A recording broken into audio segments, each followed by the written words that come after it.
అందరికీ నమస్కారం అండి. ఇప్పుడు చెప్పబోయే కథ పేరు తరాలు అంతరాలు. ఈ కథని రచించిన వారు కృష్ణకుమారి గారు. ఇక కథలోకి వెళ్ళిపోతే, చేతికర్రతో చిన్నగా అడుగులు వేసుకుంటూ ఇరుపక్కల ఉన్న పచ్చటి పొలాలను చూసుకుంటూ తృప్తిగా చల్లని గాలి పీలుస్తూ హాయిగా నడుస్తున్నాడు దివాకర్. వయసు 70 పైమాటే. ఇద్దరు మనుషులు ఎదురుగా వస్తున్నారు. చేతులలో గడ్డి మోపుతో మోపు కిందకు దింపి ఇద్దరు దణ్ణాలు పెట్టారు. వద్దు అన్నట్లుగా చెయ్యి ఊపి వారిని చిరునవ్వుతో పలకరించి ముందుకు సాగాడు. ఉతికి ఇస్త్రీ చేయని పంచెపైన లాల్చీ వేసుకుని ఉన్నాడు. వెనక నుండి మాటలు వినపడుతున్నాయి. ఏమిటో అంత కలిగిన మహారాజు ఇక్కడ ఎందుకో పట్నంలో 100 మందికి సరిపడే భవంతిని వదిలి పెంకిటింట్లో ఏమిటో అన్న మాటలు వినపడ్డాయి.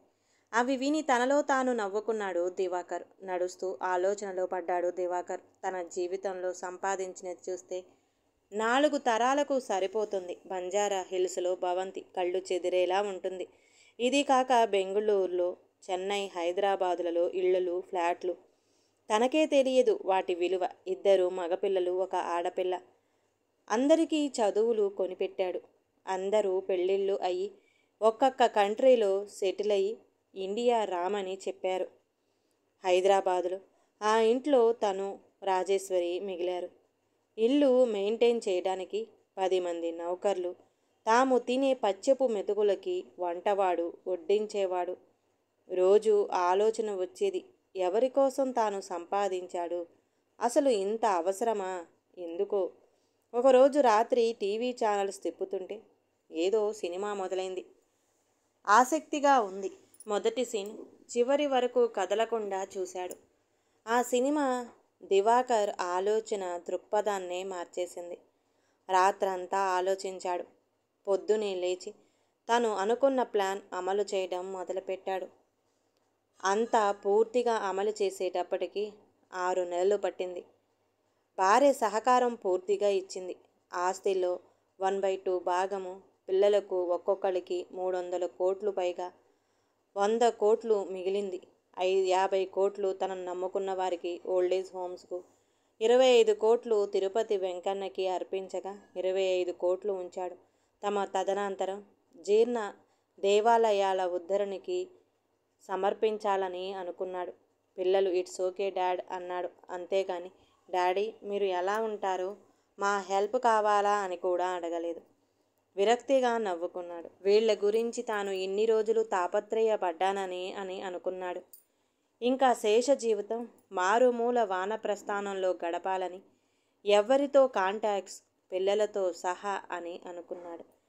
ఎక్కడా అని ఆలోచన మొదలుపెట్టాడు. భార్యను సంప్రదించాడు. ఒక్కసారి చిన్నతనం గుర్తుకు వచ్చి నిట్టూర్చాడు. ఎక్కడ ద్రాక్షారామము, ఎక్కడ హైదరాబాదు. తండ్రి మోతుబారి రైతు. 200 ఎకరాలు ఉండేవి. పూర్వీకులు యజ్ఞాలు చేసిన ఆహితాగ్నులు. తాను 8 మందిలో ఆఖరివాడు. తండ్రి అచ్చిరాదని ఎవరో చెప్పడం వలన డాబా ఇంట్లో కాక ముందు తాటాకుల ఇంట్లో, తర్వాత పెంకుటింటికి మారాడు. పెద్ద స్థలం, మధ్యలో పెంకుటిల్లు, చుట్టూ చెట్లు, వేప చెట్లు, తుమ్మ చెట్లు లాంటి పెద్ద పెద్ద వృక్షాలు, జామ, సీతాఫలాలు, మామిడి పలవృక్షాలు, పూల మొక్కలు లెక్కలేదు. పాలేళ్ళన్నీ చూసుకునేవారు. నీళ్లు తీసుకురావడం దగ్గర నుండి కోవడం అంటే ఏమిటో తెలియదు. ఇల్లు ఒక దివాణంలా ఉండేది. అమ్మని తలుచుకున్నప్పుడు ఇప్పటికీ కన్నీళ్లు వస్తాయి. పేరుకు తగ్గట్లు అన్నపూర్ణ తల్లి. వచ్చిన వాళ్ళని ఉత్త చేతులతో పంపడము ఉండేది కాదు. ఊళ్ళో అందరికీ సహాయం చేసేది.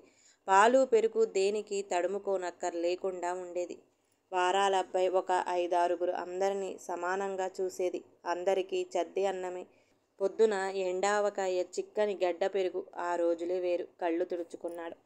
ద్రాక్షారామం దగ్గర చిన్న కుగ్రామం అవ్వడం వలన వాన వస్తే సెలవు, ఎండ వస్తే సెలవు. School, middle school. పెద్దవాళ్ళు 4 ఆడపిల్లలు అవ్వడం వలన ముందు వాళ్ళకి పెళ్ళిళ్ళు అయిపోయాయి. పెళ్ళిళ్ళకే సగం పొలం హారతి కర్పూరం అయ్యింది. వాళ్ళ రాకపోకలు, పురుళ్ళు, పుణ్యాలు, ఇంకా ఖర్చులు పెరిగాయి. కానీ ఇంట్లో కార్యక్రమాలు యథావిధిగా జరిగేవి. అక్కల రాకపోకలు, పిల్లలు ఇళ్ళు పెళ్లివారిల్లుల్లా ఎప్పుడూ సందడిగా ఉండేది. పెద్దక్క పెళ్ళికి తనకు 5 ఏళ్ళు అనుకుంటాను. ఏడాదికే రాజేశ్వరి పుట్టింది. అందరూ నీకు పెళ్ళాం పుట్టిందిరోయ్ అని ఆశయాలాడేవారు. అప్పట్లో అలాంటి మాట్లాడడం తప్పుగా ఉండేది కాదు. అందరితో తోటలెంబట దొడ్లో ఆడుకున్నప్పుడు రాజేశ్వరి మీదే దృష్టి ఉండేది. రాజేశ్వరి అలాగే ఉండేది. ఎప్పుడు తన వెంటే ఉండేది. అందుకే ఇప్పటికీ మామయ్యే అని పిలుస్తుంది. చిన్న నుండి కలిసి తిరగటం వలన తన కష్టసుఖాలు అర్థం చేసుకుని ప్రవర్తిస్తుంది. అన్నలు చదువులు అయ్యి తన దగ్గరకు వచ్చేటప్పటికి 5 ఎకరాలు మిగిలింది. అన్నలు మంచి మంచి చదువులతో మంచి ఉద్యోగాలలో స్థిరపడ్డారు. తాను మటుకు పరిస్థితులను గమనించి బీఎస్సీ అగ్రికల్చర్ పెట్టుకున్నాడు తండ్రికి సహాయం చేయటానికి. తండ్రి అందరినీ పిలిచి అదే చెప్పాడు. మీ అందరికీ నేను ఇవ్వగలిగిన ఆస్తి చదువు మాత్రమే, ఇంకేమీ ఇవ్వలేకపోయాను అని కన్నీళ్లు పెట్టుకున్నాడు. అందరూ అదే అన్నారు. నాన్నగారు, మీరు మాకు విలువైన విద్య ఇచ్చారు. మీరిద్దరూ మా దగ్గరకు వచ్చేయండి. ఆ 2 ఎకరాల పొలం తమ్ముడు చూసుకుంటాడు అని. కానీ తండ్రి, నన్ను కన్న తల్లి ఈ ఊరే, చంటాడి దగ్గరే ఉంటాము ఉండిపోయాడు. చిన్న ఊరే కాబట్టి అందరూ చేదోడు వాదోడుగా ఉండేవారు. 2 ఎకరాలలోనే బంగారం పండించి మంచి పేరు తెచ్చుకున్నాడు. పెళ్లి విషయంలో రాజేశ్వరి తనను తప్ప ఎవరేం చేసుకోనని మొండికేసింది. ఆస్తి లేదని అక్కా బావ తగ్గినా రాజేశ్వరి తగ్గలేదు. రాజేశ్వరితో పెళ్లి అయ్యాక జీవితం కొత్త మలుపు తిరిగింది. రాజేశ్వరి తను కూడా పెళ్ళైన దగ్గర నుండి కష్టపడవలసి వచ్చింది. అన్నపూర్ణమ్మ లాంటి అమ్మ దిగులు పడి వంటికి తెచ్చుకుంది. అక్కల రాకపోకలు తగ్గిపోయాయి. అన్నయ్యలు నిరాదరణ ఆమెని బాగా కలిచివేశాయి. ఫలితం మనోవేదన, అనారోగ్యం, ఇంటి భారం, వంట రాజేశ్వరి మీద పడ్డాయి. అయినా కూడా అలవాటైన చోట మనుషుల పద్ధతులు తెలుసు కాబట్టి అన్నీ ఓపిగ్గా చేసింది. కానీ అమ్మ ఎక్కువ రోజులు ఉండలేదు.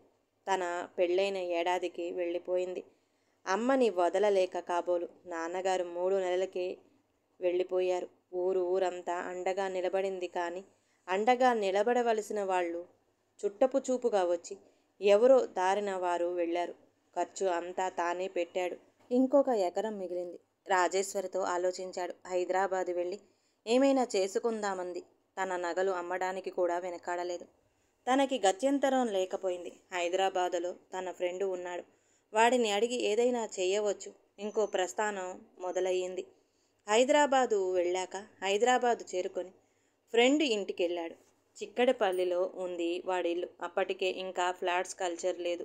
వాడిది ఇండిపెండెంట్ హౌస్. ముందు ఇల్లు చూసుకొని అప్పుడు ఆలోచించమన్నాడు పండు. ఇద్దరు 2 రోజులు ఆలోచించి వాళ్ళింటి డాబా మీద 2 గదులు షెడ్డు వేయించి అందులో ఉండవచ్చు అన్నాడు. అంతే.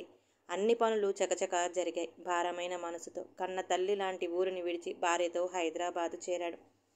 ఒక వంటగది, ఇంకొక గదిని బెడ్రూమ్లా చేసుకుని ఆ ఇరుకింట్లో కాపురం మొదలుపెట్టాడు. పండు మొహమాట పడకుండా చెప్పాడు. అద్దె 150 అని. విశాలమైన పెంకిటిల్లు అలవాటయ్యి ఆ ఇరుకింట్లో సర్దుకోవటం కష్టమైంది. అలా 1 నెల రోజులు గడిచాక పండు పైకి వచ్చి, ఏమో మొన్న మీ ఆవిడ చేసిన పిండి వంటలు, స్వీట్స్ రుచిగా ఉన్నాయి అని మా ఆవిడ తెగ పొగిడింది అన్నాడు. అతను వెళ్ళగానే రాజేశ్వరి, మామయ్య, మనము స్వీట్ షాప్ పెడదాము. నేను అమ్మమ్మ దగ్గర నేర్చుకున్నాను కదా. మొన్న నువ్వు తెచ్చినవన్నీ కల్తీ నెయ్యితో చేసినవి అంది. అనుకున్నది కార్యరూపంలోకి రావడానికి ఏడాది పట్టింది. ఒక చిన్న గది లాంటిది తీసుకొని రాజేశ్వరి మిఠాయి బండార్ మొదలుపెట్టాను. స్వచ్ఛమైన నెయ్యి కోసం నానా తంటాలు పడ్డారు. రాజేశ్వరి చేతి మహిమ వలన 3 ఏళ్లలో ఒక మాదిరి లాభాలు రావటం మొదలుపెట్టాయి. ఫ్రెండ్ అప్పు తీర్చి నిలదొక్కుకోగలిగాడు. ఇక అప్పటి నుండి వెనక్కి తిరిగి చూసుకోవాల్సిన అవసరం లేకపోయింది. పాపం రాజేశ్వరి తెగ నలిగిపోయింది. లడ్డూలకు, బర్ఫీ, మైసూర్ పాకు ఇలాంటి వాటికి తెగ డిమాండ్ పెరిగింది. షాపు పెద్దదైంది. హెల్పర్స్ని పెట్టుకోవలసి వచ్చింది. రాజేశ్వరి స్వయంగా సూపర్వైజ్ చేసేది. దేనికి రాజీ పడేది కాదు. నాణ్యత, రుచి మొదలైన విషయాలలో. 10 ఏళ్లలో జీవితం మారిపోయింది. హైదరాబాదులో 10 బ్రాంచులు ఓపెన్ చేశాడు. పుల్లారెడ్డి స్వీట్స్ తర్వాత తన స్వీట్లకే అంత పేరు వచ్చింది. ముఖ్యంగా కాజా, బందరు తొక్కుడు లడ్డు, బూందీ లడ్డూకి చాలా పేరు వచ్చింది. కోస్తాల నుండి హైదరాబాదు వచ్చిన వాళ్ళు అందరూ తప్పకుండా తన స్వీట్లు కొనిపట్టుకొని వెళ్ళేవారు. తర్వాత మెల్లగా ఆంధ్ర, చెన్నై, బొంబాయి, ఢిల్లీ అన్ని చోట్ల పాకిపోయింది. పట్టినదల్లా బంగారమైంది. 3 పిల్లలు పుట్టారు. ఆలన పాలన అంతా రాజేశ్వరిదే అయ్యింది. భోగభాగ్యాలతో పెరగటం వాళ్ళకి అలవాటైంది. పేరున్న స్కూలు కాలేజీలో చదివిన అత్తసరు మార్కులతో పాస్ అవ్వడం, ఫలితం చదువును కొనడం అయిపోయింది. తర్వాత కూడా పెద్దవాడు అమెరికా, అమ్మాయి ఆస్ట్రేలియా, ఆఖరివాడు యూకే వెళ్ళి అక్కడ చదువుకున్నారు. ఆశ్చర్యం ఏమిటంటే ఇక్కడ సరిగ్గా చదవని వారు అక్కడ బాగానే చదివి ఉద్యోగాలలో స్థిరపడ్డారు. పెళ్ళిళ్ళు మాత్రం తాము చూసి సెటిల్ చేసిన వాళ్ళనే చేసుకున్నారు. పిల్లా పాపలతోనే బాగానే ఉన్నారు. బహుశా అక్కడికి వెళ్ళాక అక్కడ పరిస్థితులకు కష్ట నష్టాలకు అలవాటు పడి ఉంటారు. తను రాజేశ్వరి కూడా ఆ 3 దేశాలు వెళ్ళారు. ఆ మోజు కూడా తీరిపోయింది. దానా దీనా రెస్టారెంట్ వ్యాపారాలు, మాల్స్, ఆ వ్యాపారం కూడా తోడయింది. మెల్లగా అన్ని పుణ్యక్షేత్రాలు దర్శనం రాజేశ్వరి బలవంతం మీద కూడా అయిపోయింది. మెల్లగా వృద్ధాప్యం మొదలైంది. 2 భుజకీర్తులు వచ్చేశాయి. BP, sugar. ఒకసారి ఏదో బిజీగా ఉన్నప్పుడు ఫోన్ వచ్చింది రాజేశ్వరి దగ్గర నుండి. అర్జెంటుగా రమ్మని. టైం చూస్తే 7:30 అయింది. రాజేశ్వరి ఈ టైంలో ఎప్పుడూ ఫోన్ చేయదు. ఆదుర్దాగా వెళ్ళాడు ఇంటికి. 2 కిలోమీటర్ల దూరం, 200 కిలోమీటర్లా అనిపించింది. అరగంట పట్టింది ఇంటికి వెళ్ళటానికి. గేటు దగ్గరికి వెళుతున్నప్పుడు ఆశ్చర్యపోయాడు. ఇల్లు, గార్డెన్ మొత్తం లైట్ల కాంతితో వెలుగుతుంది. అందరూ తెలిసిన వాళ్ళే. 100 మంది. అందరూ శుభాకాంక్షలు చెప్పి బొకేలు ఇస్తున్నారు. అయోమయంగా ఇంట్లోకి అడుగుపెట్టాడు. ఎదురుగుండా రాజేశ్వరి వెంకటగిరి చీర కట్టుకొని సింపుల్గా మెడలో పెళ్లినాటి నెక్లెస్, చేతులకు చీరకు మ్యాచ్ అయ్యే గాజులు వేసుకుంది. చాలా సాదాసీదాగా ఉంది. మామయ్య వచ్చావా? స్నానం చేసి తొందరగా రా, నీ బట్టలు అక్కడ పెట్టాను అంది. అయోమయంగానే అన్నీ చేసి బట్టలు చూశాడు. ఒక పంచె, ఒక కాటన్ లాల్చి ఉంది. పాత రోజులు గుర్తుకు వచ్చాయి. పొలానికి వెళ్ళేటప్పుడు ఓ లుంగి, ఏదో కాటన్ చొక్కా వేసుకొని వెళ్ళేవాడు. అవి వేసుకొని అద్దంలో చూసుకున్నాడు దివాకర్. అప్పటి దివాకర్ వేరు. ఇంకా ఎక్కువ ఆలోచించకుండా వెళ్ళాడు. రాజేశ్వరి అన్నీ దగ్గరుండి సూపర్వైజ్ చేస్తుంది. పదార్థాలన్నీ ట్రెడిషనల్ వంటకాలే. అందరికీ టేబుల్ మీద అరిటాకులు వడ్డన. బఫే లేదు. అందరూ తృప్తిగా తిని మరోసారి శుభాకాంక్షలు చెప్పి వెళ్ళిపోయారు. అందరూ వెళ్ళిపోయాక నౌకర్లు చకచకా క్లీన్ చేశారు. అంతా అయ్యాక అడిగాడు, ఎందుకు పార్టీ అని అడిగాడు. తీరుబడిగా సోఫాలో కూర్చుని అలసిపోయిన రాజేశ్వరి అతని పక్కనే కూలబడింది. చెవులు రిక్కించి వినటానికి సిద్ధపడ్డాడు దివాకర్. రాజేశ్వరి, మామయ్య, ఇవాళ నాకు 60 నుండి 61 వచ్చాయి. నీకు గుర్తులేదు. నిన్ను నేను విమర్శించను. ఎందుకంటే నువ్వు పగలనక రాత్రనక ఎంత కష్టపడుతున్నావో నాకు తెలుసు. కానీ ఇంకా ఎందుకు మనం ఆరోగ్యం పాడు చేసుకొని ఎవరి కోసం కష్టపడాలి? పిల్లలు వాళ్ళ దోవన వాళ్ళు ఉన్నారు. వాళ్ళకి మన డబ్బు అవసరం లేదు. ఇంకా గట్టిగా చెప్పాలంటే మన అవసరమూ లేదు. పూర్వము రాజులు వాళ్ళు రాజ్యాన్ని పిల్లలకు అప్పగించి వానప్రస్థానానికి అడవులకు వెళ్ళేవారట. అడవులకు అక్కర్లేదు, కానీ మన పల్లెటూరు వెళ్ళిపోతాము. సంపాదించినది చాలు. ఇకనైనా నువ్వు నా కోసము, నేను నీ కోసము బతకాలి. మనము ఉంటే మహా ఇంకో 10 ఏళ్ళు ఉంటాము. ఈ 10 ఏళ్ళు అయినా హ్యాపీగా గడుపుతాము. ఆలోచించు. నాకు నిద్ర వస్తుంది అని లేచి వెళ్ళింది పడుకోవడానికి. అలాగే దివాకర్ ఆ సోఫాలో కూర్చుండి దీర్ఘాలోచనలో పడిపోయాడు. రాజేశ్వరి చెప్పింది పచ్చి నిజము. అలాగే కూర్చుని టీవీ ఛానల్స్ తిప్పుతుంటే సినిమా మొదలైంది. సినిమా ఆపేద్దాము అనుకున్నవాడే చివరి వరకు చూశాడు. పచారు చేయడం మొదలుపెట్టాడు. తనకు 67 ఏళ్ళు, రాజేశ్వరికి 61. ఇంకా చాలు అనిపించింది. హాలంతా చక్కని పూల పరిమళం రావడం అప్పుడు గమనించాడు. హాలుకి ఆనుకొని ఉన్న రూమ్లో పూల బొకేలు అన్నీ పెట్టారు. వెళ్ళి చూశాడు. ఏముంది, రేపొద్దున వాటిని అవతల పడేస్తారు అని అనుకున్నాడు. సినిమా, రాజేశ్వరి చెప్పిన మాటలు అతని మీద బాగా పనిచేశాయి. చిన్నగా అవుట్ హౌస్ కట్టించాడు. కథ ఇవాల్టి భాగం. ఊరికి వచ్చాక వాళ్ళ దినచర్య మారింది. ఒక వంట మనిషిని పెట్టుకున్నారు. వాళ్ళింట్లోనే ఉండేలా పెట్టుకున్నారు. ఆవిడ 4:30కి వచ్చి కాఫీ కలిపి ఇస్తుంది. 6 వరకు ధ్యానం చేసుకుని ఇద్దరు అరుగు మీద కుర్చీలో కూర్చుని ఉషస్సు సూర్యోదయాల తోటలో పువ్వులు వాసనలతో కమ్మగా కాఫీ తాగి 7 వరకు కూర్చుంటారు. ఎదురుగుండా పచ్చటి పొలాలు కొండలు కనిపిస్తూ ఉంటాయి. 8కి స్నానం, 9 వరకు పూజ, తర్వాత టిఫిన్. అప్పుడు దివాకర్ ఇంటికి దగ్గరలోనే ఉన్న పొలం, ఇంకొంచెం దూరంలోనే ఉన్న ద్రాక్షారామ ఆలయానికి వెళ్ళి దర్శనం చేసుకొని కాసేపు ప్రశాంతంగా కూర్చుంటాడు. ఇంటికి వచ్చి కాసేపు విశ్రాంతి తీసుకొని 1 గంటకి భోజనం. ఇద్దరూ కలిసి 3 వరకు నిద్రపోయి 3 నుండి 5 వరకు రామాయణాదులు రాజేశ్వరికి వినిపించడము. సాయంత్రం 5 నుండి 6 వరకు వెనక తోటలో వాకింగ్. రాజేశ్వరితో కలిసి ఏదైనా కొత్తగా కాయ కానీ పండు కానీ పువ్వు కానీ వచ్చేటప్పటికి ఆమె ఆనందానికి హద్దు ఉండేది కాదు. మామయ్య అని చెయ్యి పట్టుకుని తీసుకుని వెళ్ళి చూపించేది. రోజు అనేది అమ్మమ్మ తాతయ్య ఉంటే ఎంత సంతోషించేవారో అని. పక్షుల కిలకలు పొద్దున్న సాయంత్రము వినడం అలవాటైపోయింది. 7కి వంటావిడ చపాతీలు. అరుగు మీద కూర్చున్న పౌర్ణమి రోజులైతే వెన్నెలను చూస్తూ నిశ్శబ్దాన్ని అనుభవిస్తూ తినేవారు. 9 వరకు పుస్తక పఠనమో లేక పాత పాటలు వింటూ కూర్చునేవారు. అలా దినచర్య సాగిపోయింది. 2 ఏళ్ళు బయట ప్రపంచంతో సంబంధం లేకుండా ఒకరోజు కాఫీ తాగుతుంటే పొద్దున 3 కార్లు వచ్చి ఆగే ఇంటి ముందు. కాఫీ తాగుతున్న ఇద్దరు ఆశ్చర్యపడ్డారు. ఎవరా అని. కారులో నుండి దిగుతున్న వాళ్ళను చూసి ఆశ్చర్యపోయారు, ఆనందపడ్డారు. కొడుకులు, కోడళ్ళు, కూతురు, అల్లుడు, మనవళ్ళు, మనవరాళ్ళు. కూతురు రాధిక వాళ్ళమ్మను చుట్టుకుని బౌరుమంది. ఎందుకమ్మా, మేము బాగానే ఉన్నాం కదా అంది రాజేశ్వరి. 40 దాటిన రాధిక వెక్కుతూ, మీరు ఎక్కడున్నారో తెలియక, ఎన్ని రోజులైందో సరిగ్గా నిద్ర పట్టక, మన వాళ్ళని ఎవరిని అడిగినా సమాధానం సరిగ్గా చెప్పలేదు. ఆఖరికి అన్నయ్య నాన్న క్లోజ్ పండుని పట్టుకుంటే మొదట ఏమీ తెలియదన్నాడు. తర్వాత కాకినాడ ఏదో పల్లెటూరులో సెటిల్ అయ్యారని చెప్పారు. అన్నయ్యకు చాలా రోజులకి గుర్తు వచ్చిందట. వాడి చిన్నప్పుడు ద్రాక్షారామం గురించి చెప్పడం, నాన్న చెప్పడం. ఇక్కడ ఉంటారని మేము అనుకున్నాం. మెల్లగా పిల్లల సెలవులు అన్నీ చూసుకొని అందరం కూలబడుకొని మొత్తానికి బయలుదేరి వచ్చాము అంది. మొత్తానికి అందరూ సెటిల్ అయ్యేటప్పటికి 1 వారం పట్టింది. అందరూ ఇల్లు చూసి ఆశ్చర్యపోయారు. మండవ ఇల్లు అయినా అన్ని సౌకర్యాలు ఉన్నాయి. మధ్యలో స్క్వేర్ టైపులో ఖాళీ స్థలము. దానికి ఇటువైపు 3 గదులు, అటువైపు 3 గదులు. ముందు పెద్ద హాలు, ఊయల, సింపుల్ సోఫా సెట్లు 2 ఉన్నాయి.